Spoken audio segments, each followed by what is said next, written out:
La foi est le seul moyen par lequel tu peux obtenir des bénédictions de Dieu.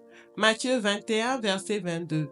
Tout ce que vous demanderez avec foi par la prière, vous le recevrez. Mais seulement voilà, est-ce que tu as suffisamment de foi pour obtenir l'exaucement de ta prière? Et surtout, comment doit se manifester la foi de manière pratique?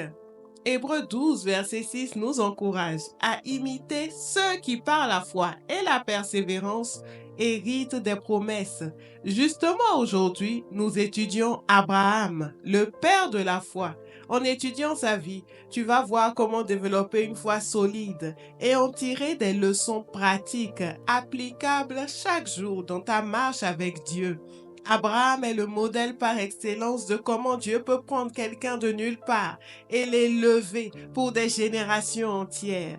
Il n'a pas été parfait, alors je te rassure, tu peux toi aussi avoir la foi d'Abraham et obtenir de Dieu l'accomplissement de ses promesses dans ta vie. Installe-toi confortablement. Bienvenue sur Cabot Life, la foi d'Abraham aujourd'hui. Notre voyage dans l'histoire d'Abraham commence au chapitre 12. À l'époque, il s'appelle encore Abraham. Âgé de 75 ans, Dieu l'invite à quitter son pays, sa famille et la maison de son père pour aller vers une destination inconnue. Malgré son âge, il obéit automatiquement, avec pour seule certitude la parole de Dieu. Ainsi, la marche avec Dieu de tout chrétien commence par un appel à suivre le Christ. 1 Pierre 2, 9 nous dit que nous sommes appelés des ténèbres à son admirable lumière. Répondre à l'appel du Christ exige de quitter des ténèbres, de quitter une zone de confort. Il peut s'agir pour toi d'un appel à changer tes relations et à traverser une période où tu te sens plus seul, peut-être un peu plus isolé. Ça peut être un appel à renoncer à certaines sources de revenus qui ne glorifient pas Dieu, mais sans pour autant savoir quelle sera ta prochaine source de revenus. Ça peut également être une vision, un projet que Dieu te met au cœur. Et tu peux avoir l'impression de ne pas être qualifié, de ne pas avoir les compétences ou même le financement pour ce projet. Mais voilà, il s'agit comme Abraham d'obéir. La première leçon que nous tirons de la foi d'Abraham, c'est que la marche avec Dieu nécessite d'accepter une part d'incertitude. Oui, parce que Dieu ne révèle jamais l'entièreté de la vision quand il te parle, quand il t'appelle. Il te demandera de faire un pas et toi tu attends des garanties. Mais il faut que tu aies le courage d'avancer, de jeter le filet sur sa parole. Si tu attends depuis longtemps que un de tes projets avec Dieu avance, je vais te demander de retourner à la dernière instruction qu'il t'a donnée. Avais-tu obéi?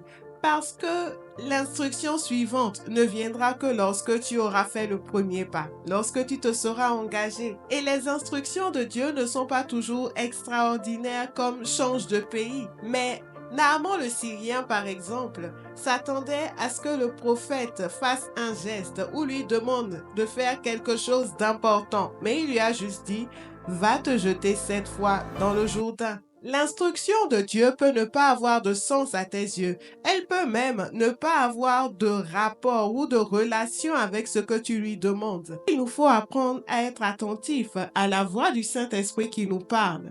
Parce que quand tu penses aujourd'hui à « et si j'appelais telle personne, et si je rendais visite à telle personne » et que tu négliges, tu te dis « je le ferai demain », peut-être qu'en allant le voir ce jour-là, tu rencontrerais quelqu'un qui était la solution à ton problème. Alors, la diligence dans l'obéissance est très importante. Une obéissance différée, c'est une désobéissance. Alors, accepte une part d'incertitude et surtout obéis avec diligence.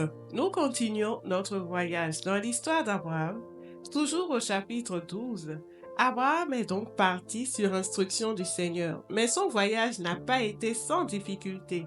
Il arrive par exemple en Égypte et par crainte qu'on ne le tue à cause de la beauté de sa femme, il demande à Sarai, sa femme, de prétendre être sa sœur. Pharaon l'emmène alors dans son palais dans le but de l'épouser. Heureusement, Dieu intervient et fait tomber une malédiction sur la maison de Pharaon qui est obligé de libérer Sarai. Abraham n'a pas eu confiance en la capacité de Dieu à le protéger. Il s'est compromis. La deuxième leçon, c'est que être dans la volonté de Dieu n'exclut pas les difficultés, n'exclut pas les oppositions. Il faut pouvoir faire confiance et continuer d'avancer. Ne recule pas, ne renie pas Dieu. Celui qui t'a appelé est le Tout-Puissant. Il est capable de te défendre. Nous avons trop tendance à vouloir contourner les obstacles, à vouloir fuir les difficultés. Dieu a promis aux Israélites de leur donner la terre promise, mais ils ont dû combattre pendant plusieurs années. Alors le combat fait partie de la vie du chrétien. Pour obtenir tes bénédictions, il va falloir combattre, mais combattre à la manière de Dieu. Quand tu rencontres une difficulté, alors que tu t'es lancé sur l'instruction du Seigneur, affronte-la, mais demande au Seigneur la stratégie. Remets-toi en question et surtout ne recule pas. Nous continuons maintenant des chapitres 15 à 17 du livre de la Genèse. Abraham fait plusieurs alliances avec le Seigneur qui promet de faire de lui le père d'une multitude. Seulement voilà, ils sont âgés avec son épouse et en plus elle est stérile. Avoir un enfant semble impossible, humainement parlant. Alors elle propose à son mari de faire un enfant avec sa servante Agar et Ismaël naît. C'est l'une des plus grandes désobéissances d'Abraham qui a causé le silence de Dieu pendant près de 13 ans. Et quand Dieu lui réapparaît au chapitre 17, verset 1, Dieu lui dit « Je suis le Dieu Tout-Puissant. Marche en ma présence et sois parfait. » C'est-à-dire, ne fais plus d'erreurs, ne désobéis plus. Entre la promesse et la naissance d'Isaac, le fils de la promesse, il s'est écoulé 25 ans. C'est très long. Et peut-être que toi aussi, tu attends depuis longtemps l'accomplissement d'une promesse du Seigneur dans ta vie. Dans ces moments-là, on a tendance à se décourager, à revoir nos ambitions à la baisse, à renoncer à nos principes, à nos valeurs. Mais c'est encore une fois le meilleur moyen de retarder l'accomplissement de ta promesse. Je vais te donner quelques versets que tu pourras lire dans les moments de doute et qui vont te fortifier. Premièrement, Habakkuk 2, versets 2 à 3. Qu'on écrive la prophétie, grave-la sur des tables, afin qu'on la lise couramment. Car c'est une prophétie dont le temps est déjà fixé. Elle marche vers son terme, et elle ne mentira pas. Si elle tarde, attends-la. Elle s'accomplira certainement. Ce passage nous enseigne de toujours écrire les promesses de Dieu relatives à la bénédiction que tu demandes, mais aussi les paroles que Dieu t'a données de manière personnelle. En faisant cela, non seulement tu fortifies ta foi, mais tu permets aussi l'accomplissement de ces prophéties parce que la parole de Dieu est créatrice. Il nous faut aussi comprendre que le temps d'une prophétie est fixé. Dieu n'est jamais en retard. Nombre 23, verset 19. Dieu n'est pas un homme pour mentir, ni un fils d'homme pour se repentir de sa parole. Dieu va-t-il dire et ne pas agir, prononcer une parole et ne pas l'exécuter? Aucune parole de Dieu ne restera sans effet dans ta vie. 2 Corinthiens 5, verset 7. Nous marchons par la foi et non par la vue. Quelles que soient les circonstances, rappelle-toi que rien n'est impossible à Dieu. Luc 1, verset 37. Le Dieu d'Abraham réalisera ce miracle dans ta vie.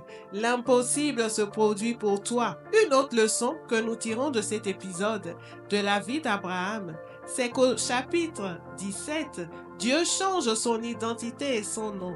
Il s'appelait Abraham. Dieu lui dit, tu t'appelleras Abraham. Et sa femme de Sarai devint Sarah. Pour nous apprendre que le moment entre la promesse et son accomplissement n'est pas un moment où Dieu nous retarde pour le plaisir. C'est un chemin qu'il fait avec nous pour changer notre identité. Ton changement d'identité peut être spirituel. Ton changement d'identité peut être au niveau de ton caractère, de ta personnalité. Ça peut être que Dieu t'équipe, qu'il te forme, qu'il t'enseigne. Mais peu importe, Dieu te prépare. Alors le meilleur moyen de réduire le temps d'attente de l'exaucement de ta prière, c'est d'accepter la leçon du Seigneur. Laisse-toi transformer pour devenir le vase capable de recevoir cette grâce qu'il t'a promise. Nous arrivons donc au chapitre 18 du livre de la Genèse, où Abraham reçoit royalement 3 voyageurs inconnus, mais dans lesquels il discerne la présence de Dieu. Entre-temps, Abraham a grandi dans sa relation avec Dieu. Il est devenu un ami de Dieu. À chacune des promesses, Abraham bâtissait des autels. Abraham était tellement un ami de Dieu qu'il connaissait le caractère de Dieu. Il savait comment lui parler pour obtenir de lui que Sodome et Gomorrhe ne soient pas détruits. Nous voyons ici qu'Abraham a su cultiver sa relation avec Dieu. Dieu est une personne qui recherche des amis sincères. Jésus nous dit en Jean 15, verset 15, « Je ne vous appelle plus serviteur, mais ami. » Ta foi doit être basée sur une relation profonde avec Dieu. Prends du temps de qualité avec lui. Apprends à le connaître, à connaître son caractère, ce qu'il aime. Apprends à lui parler parce que plus tu t'élèveras dans son intimité, plus il t'élèvera en retour. Il te confiera de plus en plus de responsabilités et tu deviendras une bénédiction, non seulement pour toi, mais pour ta famille, pour ton pays. Abraham nous révèle ici le cœur d'un ami de Dieu, et c'est l'amour. La manière dont il a accueilli ses voyageurs, la manière dont il a spontanément intercédé pour Sodome et Gomorrhe. Il aurait pu ne pas s'en mêler. Abraham nous a montré que être un ami de Dieu, c'est donner. Il donnait beaucoup dans les sacrifices qu'il faisait pour établir ses autels avec le Seigneur et il donnait beaucoup aux hommes. Alors, la preuve de ta foi doit être aussi la générosité, l'amour que tu manifestes en t'engageant pour Dieu et en t'engageant pour les hommes. Au moment qui m'édifie le plus dans la vie d'Abraham, je t'invite à me dire dans les commentaires quel est ton moment préféré. C'est au chapitre 22. Lorsque Dieu demande à Abraham de sacrifier Isaac, le fils de la promesse qu'il a attendu pendant tellement d'années et qu'il aime de tout son cœur. La vérité, c'est que lorsque Dieu commence à te bénir, il peut arriver que tu sois distrait par les préoccupations quotidiennes, que tu te détournes de lui à cause de la bénédiction qu'il t'a donnée. Et la bénédiction que Dieu te donne prend dans ton cœur la place de Dieu. Ton Isaac peut être ton travail, ta famille, tes enfants. Ton Isaac peut être un projet qui t'occupe tellement que tu n'arrives plus à prier. Et le test de sacrifier ton Isaac se manifeste toujours à l'aube d'une bénédiction, d'une plus grande élévation. Parce qu'il s'agit de vérifier si la bénédiction que tu vas recevoir ne va pas te détruire. Est-ce que tu es assez mûr, assez stable pour recevoir cette nouvelle élévation et rester toujours ferme dans la relation et dans la présence de Dieu? Parfois, c'est des tests subtils. Tu es très occupé et tu reçois de tout laisser tomber pour retourner au service de l'Église ou alors pour aider quelqu'un qui est en difficulté. Parfois, c'est des tests plus concrets où Dieu te demande de semer pour son œuvre, de poser un acte qui te coûte. Dans tous les cas, rappelle-toi que tout ce que tu as reçu vient de Dieu. Il est le seul par qui tu tiens, alors donne-lui toujours la priorité dans ta vie. La dernière leçon que nous tirons de la vie d'Abraham, c'est qu'il faut toujours savoir se relever de ses erreurs. Abraham n'a pas été parfait, mais il a toujours continué sa marche avec Dieu. Au chapitre 21 notamment, Sarah lui demande de renvoyer Agar et Ismaël. Mais après avoir eu l'approbation du Seigneur, Abraham a obéi pour pouvoir maintenir la paix dans sa maison. Il ne faut pas végéter dans la culpabilité.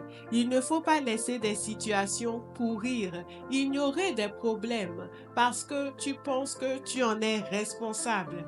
Une fois que tu t'es repenti, reviens à Dieu et demande-lui la sagesse pour savoir comment réparer si nécessaire. Parce que parfois tes erreurs, malgré la miséricorde de Dieu, ont affecté des personnes dans ton entourage. Mais écoute le Seigneur par rapport à ça. Il est suffisamment puissant et bon pour prendre soin de toi et de tous ceux qui ont été affectés par tes erreurs. Tu peux prier pour eux et demander à Dieu comment faire, mais ne végète pas dans la culpabilité et relève-toi, avance, parce qu'il n'est jamais trop tard pour faire des exploits avec Dieu. Merci de nous avoir suivis jusque-là. Surtout ne bouge pas parce que nous allons prier. Je voudrais te demander de liker, de partager pour bénir quelqu'un. Ici, c'est Cabot Life. Nous partageons la parole de Dieu pour une vie qui manifeste la gloire de Dieu. Prions ensemble. Dieu Père Créateur, je sais que tu es tout-puissant et que tu es capable d'accomplir chacune de tes promesses dans ma vie. Tu as dit, demandez et vous recevrez. Je viens humblement te demander la foi d'Abraham. Donne-moi la grâce, ô Père, de l'obéissance à chacune de tes instructions, quel que soit ce que cela me coûte. Donne-moi la grâce de la patience dans l'attente de ta promesse. Donne-moi de toujours te garder dans la première place de mon cœur, quelles que soient les bénédictions que tu me donnes. Donne-moi un cœur qui aime, un cœur qui donne, un cœur qui partage. Ô Père, donne-moi la foi d'Abraham pour que je sois juste et agréable à tes yeux. Je te rends grâce et je te fais confiance parce que je sais que tu m'as exaucé. Merci, Père, et que toute la gloire te soit rendue. Amen. À très bientôt sur Cabot Life. Merci encore d'avoir pris le temps de partager la parole et de prier avec nous.